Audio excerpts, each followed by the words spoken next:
This is starting to feel like a hostage situation where there's somebody in the bathroom of 78 constantly burning, propagating, and smoking sickening, overpowering amounts of marijuana and cigar smoke that fill this entire corner right here and fill my bathroom with nauseating amounts of cigar marijuana smoke that goes on for hours at a time. And the smoke never comes from the hallway because nobody ever stands in the hallway for 2 hours smoking marijuana and cigars outside of my door. Jasmine Irizarry is a paid professional hate stalking pedophile sex offender who the Greenville Group are sponsoring and using in terms of her criminal abilities to stalk, harass, and assault other tenants. And that's what keeps happening. She's frequently in the bathroom of 78, although I'm getting the impression she keeps intermittently being permitted by the Greenville Group to access Unit 78 and access Unit 76 below this one because it's the same exact pattern of violent, compulsive, uncontrollable wall slamming and banging and pounding that occurs from behind that wall right there. That also occurs from below my bed. Not usually at the same time, which indicates that it might be the same person that's just traveling between the two units. Maybe she hangs out with her friend in 78 occasionally. Maybe she hangs out with her friend in 76 occasionally. Irizarry appears to officially reside on the second floor of this building, but she seems to travel a lot. She herself has traveled to my workplace in downtown Crossing a few times, and my employer told me that somebody who was a female pulled the fire alarm this past October when I was on the floor. And interestingly enough, there was somebody smoking intense amounts of marijuana and cigar smoke on the floor of my retail employer just before somebody pulled the fire alarm. The security footage from the store shows that somebody pulled the fire alarm. The fire alarm did not go off as a result of Jasmine Irizarry standing on the second floor of the women's department smoking and burning marijuana and cigars, but she was. And then she pulled the fire alarm. She pulled the fire alarm in this building yesterday as well, and then started repeatedly violently slamming some kind of a broomstick or rod or a stick directly below this bed when I failed to get up and leave the building when the fire alarm was going off throughout the building. But she herself docks the fact that she knew that there was no fire or smoke anywhere in the building because she remained in 76 directly below my bed, repeatedly slamming and pounding things while the fire alarm was going off, meaning that she did not feel unsafe. And therefore, she knew that there was no cause for alarm, even though the fire alarm was going off, because she's the one who pulled the fire alarm. And that's why she stayed directly below this bed, slamming and banging things repeatedly against the floor below my bed the entire time that the fire alarm was going off yesterday morning. Yesterday was Memorial Day, May 26, 2025. Right now it's 5:30 p.m. on Tuesday, May 27th, 2025. And I've had to keep the windows closed today, even though it's like 76 degrees outside, because there's a group of low-life shitheads screaming and shouting on the street directly below these windows. And they've been doing that all day. They're sex offender psycho trash who hate stalk women who don't want to provide them with special favors. For some strange reason, these pathetic, mentally disturbed lowlifes think that I owe them something because I happen to live in the same building complex as they do. I am not here to make friends, and these pathetic rejects don't seem to realize that, or maybe they don't want to realize that.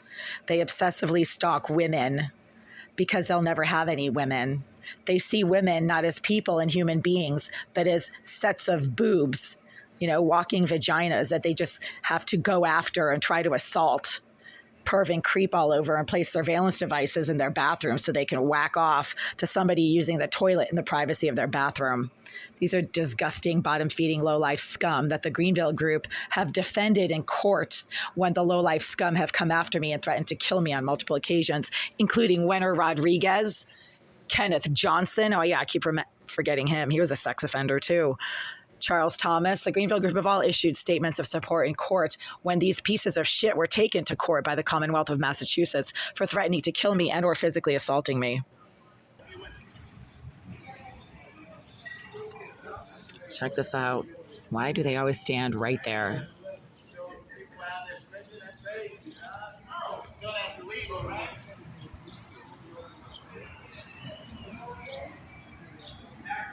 Exactly. How you doing? Come on, just hang over here. Oh, there you go. It's crazy. Hey, look at your cousin. Say, wait for the camera. JR? Oh, shit. How do they even know that I'm doing this?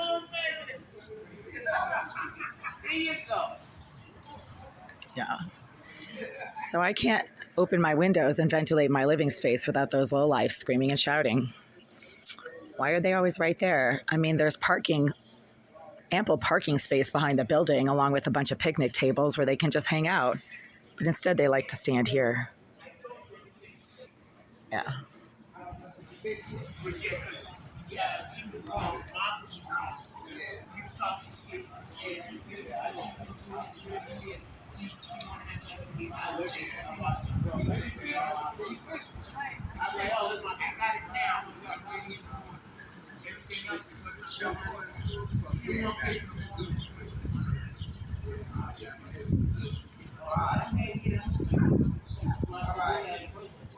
BLM's finest.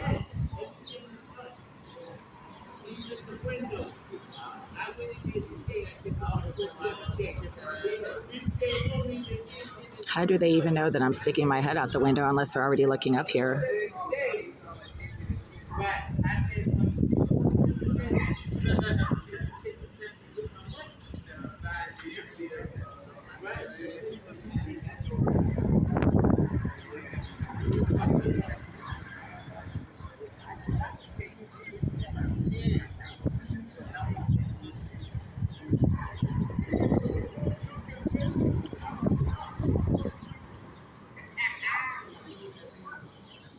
What is the attraction with that spot? There are 3 picnic tables behind the building for this exact purpose, but they never hang out there. They always hang out right here for some strange reason, right below my windows. So weird. And how did they know to look up here?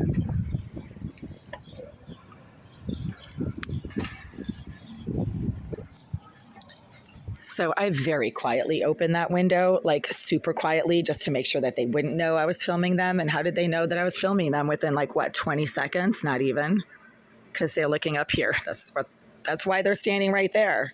They're looking for that to happen. I can't have my windows open. I mean, I have to shut my windows against the noise and disruptions that are constantly going on directly below these windows for some strange reason, even though there's a giant parking lot behind the building with 2, if not 3 picnic tables and a socializing area behind the building. But they never sit there because they don't want to socialize. They want to disrupt. They brag about being BLM activists, and they disrupt the neighborhood on purpose just to harass 1 or 2 people who they think don't like them.